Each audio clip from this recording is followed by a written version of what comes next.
จักโมงแล้วไปหาเบาอยู่ใส่ 3 โมง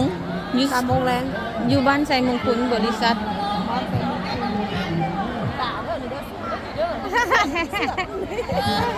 พร้อมสู้เลย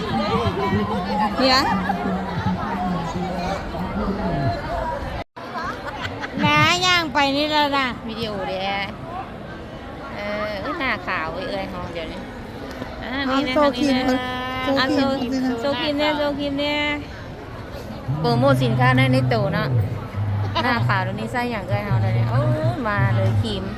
เดี๋ยวสั่งได้ด้วยออนไลน์เพิ่นว่ามีขายเนาะพร้อมส่งราคาเท่าไหร่แจ้งแน่ ชุด170,000มีผ้าฟ้าและกันแดดและกะ อันอย่างอีก สบู่ล้างหน้าเด้ โอ อ เคเป็นเซตเนาะโอเคกุหนุนเพิ่นเด้อเนาะสบายดีทุกคนเด้อมื้อนี้มาเตรียมแข่งเสือกเด้อดีเด้อเตรียมส่งกำลังใจมาเชียร์เด้กุ้มหยังเนาะกุ้มปฐมโพธิ์ทองเด้